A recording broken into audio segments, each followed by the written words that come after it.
Hi, romance readers. I am Liz Donatelli. Welcome to Reader Seeks Romance, the #1 romance novel talk show on YouTube. Best-selling, award-winning romance author Mary Farmer joins me to discuss her new Regency gay historical romance, One Good Deed Deserves a Lover, book 5 in her After the War series. And Mary plays random Regency trivia. Enjoy, and be sure to like, comment, and subscribe. Hi, Mary. Welcome to Reader Seeks Romance. Hi, Liz. It's great to be here. Congratulations on the release of One Good Deed Deserves a Lover. Thank you so much. I absolutely adored it. Oh, it is heartwarming, very steamy, with generous helpings of humor and suspense and adventure. As a history major, I've studied that whole time period, and I was always fascinated by the fact that everybody on all sides in the conflict threw everything they had and all the people into the war effort, and then all of a sudden the war was over. Okay, well, what do we all do now? And the war that you're referencing is the Napoleonic Wars. Is that 1812 to 1816 or somewhere? Yeah, right around in then. It played a very important role in the Regency.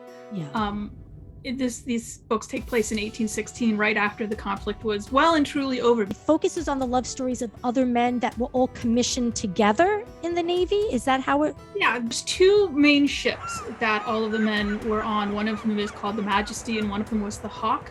And they were a bunch of guys who became friends because they were all officers on these two ships. And one of the guys invited everybody to a house party at his brother's house up in rural Yorkshire. His brother is the Duke, and they're just all convalescing for the summer, hanging out, figuring out what to do next. And there's different sorts of romances. It was just so much fun to sort of conceive of what sort of things these guys would be doing at this house party for the summer. Well, this is where you get to have your fun with smugglers, because there are, and it is actually a historical fact, because when the conflict was going on with England and France, there were a lot of goods from the continent that were contraband. You couldn't import them. So smugglers were in their heyday bringing all this stuff up and making a fortune off of it. Tiny spoiler alert, Clarence is actually there to try to put a stop to it, but I don't want to give away too much. He has friends who are involved in the smuggling business, and it's sort of a combination of Clarence trying to do his duty to his country while maintaining his friendships with these guys who he's known since childhood, and Percy trying to make some money. I just love the conflict of this relationship they're trying to have when they're actually at very much cross purposes. Yes. So Percy and Clarence are a fabulously passionate couple whose differences really do complement each other beautifully. And you write the characters so vividly and with a depth that for me was like 1,000% compelling. From which personal or external sources did you draw the inspiration to craft these memorable lovers? Some of these guys are all just in my head. They just show up there and then they demand to have stories written about them. Can't really do anything about it but write the stories. But I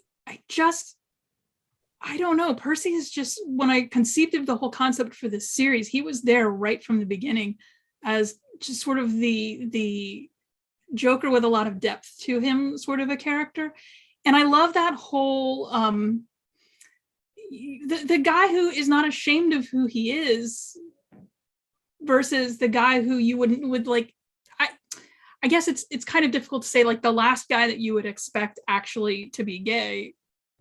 But it was just, I just had so much fun playing with the opposites attract kind of a dynamic, and the fact that they are so very different. And those are always my favorite kind of stories to read. I always love reading the stories where the two main characters, they just come from such different perspectives.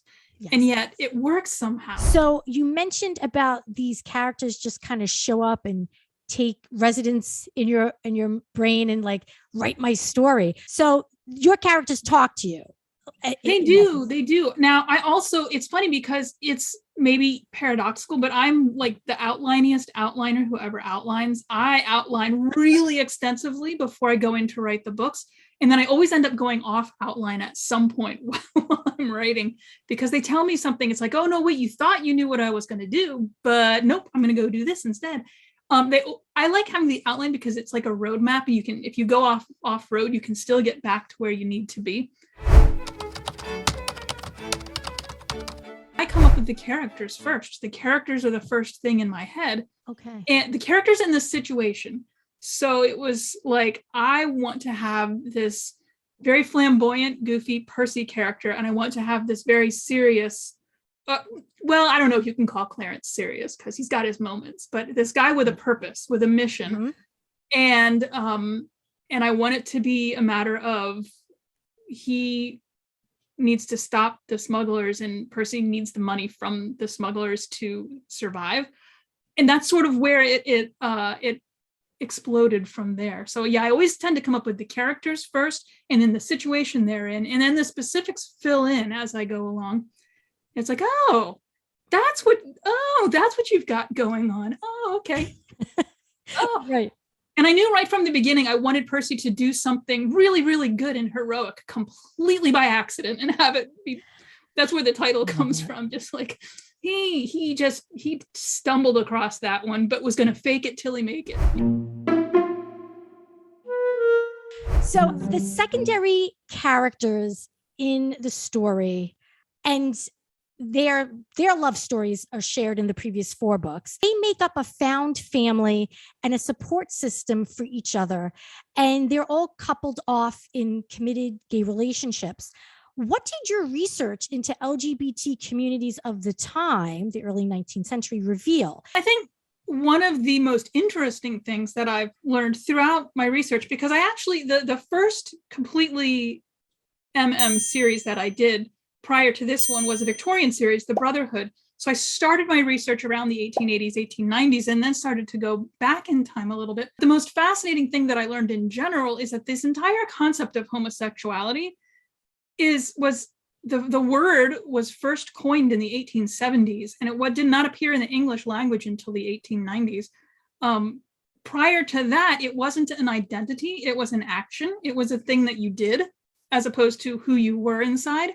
So a lot of these men who could have same-sex relationships back in the day would not have been considered gay because that wasn't exactly the concept back in the day. It was a guy who had a relationship with another man, but that did not necessarily mean that it was a lifestyle or an identity. So it is very much on record that, especially amongst the upper classes, that a lot of these guys, their first sexual relationship would have been with a fellow friend at school, and it would have definitely been a sexual relationship. And then when they graduated, they would go on, get married, have children, never speak of it again or not. And it was just accepted to a certain level, and also in the military as well. It's one of those things where you can see what was going on based on the laws that they made against it, because they don't make laws for no reason. But like the whole thing about, no gay relationships in the British Navy during times of war. Well, the whole reason they made up that law is because that's what people were doing. Because if you're a guy, you're out on a ship for months or years at a time, and those are your only companions, you're going to form relationships with them. But at the time, it wasn't seen as, oh, well, then that means you're gay. It just means you have a relationship with this guy. And it was just fascinating to see. It's such a different mindset than what we have now, that it's sort of, to a certain extent, you have to be just a little bit anachronistic when you write stories, because things that readers wouldn't be able to get or identify with. But it was a very different time and a very different world.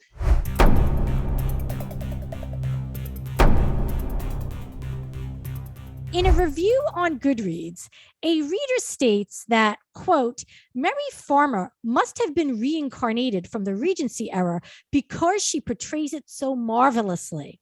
So my question is, do you believe that you lived a past life during the Regency, or are you a time traveler?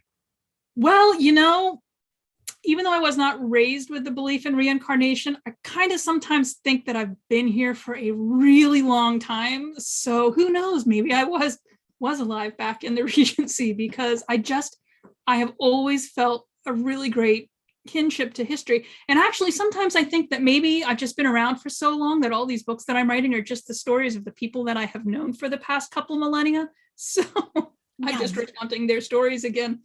But that's a brilliant answer, because you know how, like we said, the authors, these characters are coming through me, but maybe they're recollecting people they knew from past lives. It's either people that they knew from past lives, or there's just a connection between where we are now and where we end up once we're not here anymore. That I actually do think that there's way more of a connection between here and there, whatever that is. Yeah. And then so maybe I am just tapping into people, because some of the characters that I have, they feel so real to me. Like, I was just having a conversation with somebody about this morning, that our characters I feel like I could run into some of these people at the supermarket, and they're just completely real people. So maybe we are actually just tapping into something in the great beyond. I am fascinated with the whole concept of, where does creativity and imagination come from? Where does the ability to come up with a story come from? And I really sometimes think it's because we just tap into something else that's beyond. I don't remember the title exactly. It was in the late 80s. If it wasn't the first book, it was one of the first books that I read, was called Fire and Ice. My very first romance novel phase was pirate romance novels. I was raised in a very conservative community, and I went to an all-girls church school. And my best friend, she gave me this romance novel. It was like a pirate, like Fabio type cover, and she's like, I took this from my mom's shelf, or my aunt's shelves. Don't tell anyone you have it. And I read this thing, and it was like, this is awesome. I literally did the whole putting the book inside another book so my mom wouldn't know what I was reading. In retrospect, she knew, but I thought she didn't know. But that's when I decided I want to start writing these books. So I've actually been writing stories since I was 10 years old, and just decided to write something one day. But I had a spiral bound notebook, and I would write these stories, and then I would give them to my friend Jess, who's the one who gave me the book. And then we'd pass them around to other friends. And 16-year-old Mary trying to write love scenes without fully understanding sex was hilarious. And I still have all of these notebooks somewhere, and I'm terrified to go pull them up and read them. Strolling down Bond Street to a favorite shop, a young gentleman sees a lady of slight acquaintance approaching him from the opposite direction. Observing proper Regency etiquette, under what circumstances may the gentleman speak to the lady? A, if the lady favors the gentleman with an acknowledging bow. B, only if the lady speaks first. C, if the gentleman tips his hat first and the lady bows in response. Or D, a gentleman may never speak to a female acquaintance in the street. I'm really tempted to say that a gentleman should never speak to a female acquaintance in the street unless she's got a chaperone with her. So, because first of all, what is a single lady doing walking down Bond Street on her own without a chaperone? That's what I'd like to know. I mean, a good question. A good question. I'm going to guess and say that if she speaks to him first. That is correct. Yes. To give someone your vowels, VOWELS, your vowels means what? A, to become unofficially engaged. B, to give them your valuables for safekeeping. C, to owe them money.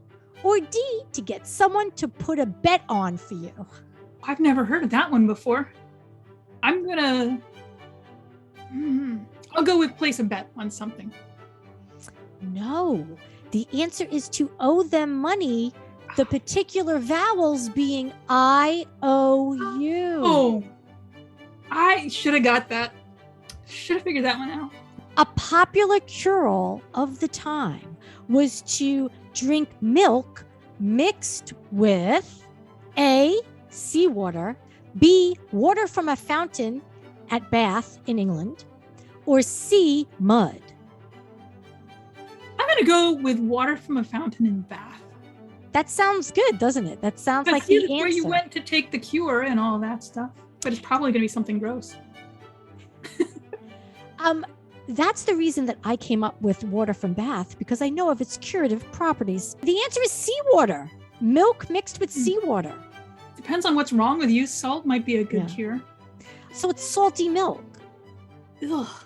This fruit was very exotic and so expensive that hostesses used them as table centerpieces to show their wealth. They were hardly ever eaten and often passed from hostess to hostess to use as decoration until they rotted.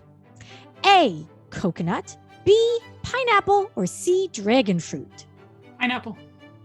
I didn't even need the choices for that one because I knew that one. Did one hostess at the end of the party say, oh, now I'm going to give it to Lady Beckerton to use at her party, and they just kept passing them?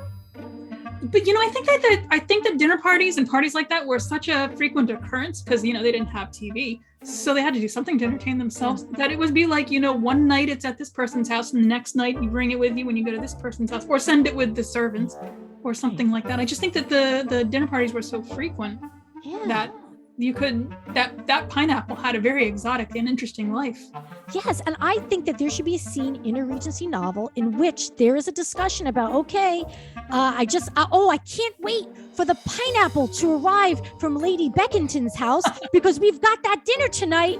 Oh, can you please go pick up the pineapple from Lady Beckerton's house? And then there's a meet cute that results from picking up that pineapple. You know what? This would be a perfect idea for a multi-author series that just follows the pineapple around from one person's party to the next. And you can have a bunch of authors write novellas about the pineapple, the journey of the pineapple. The traveling pineapple.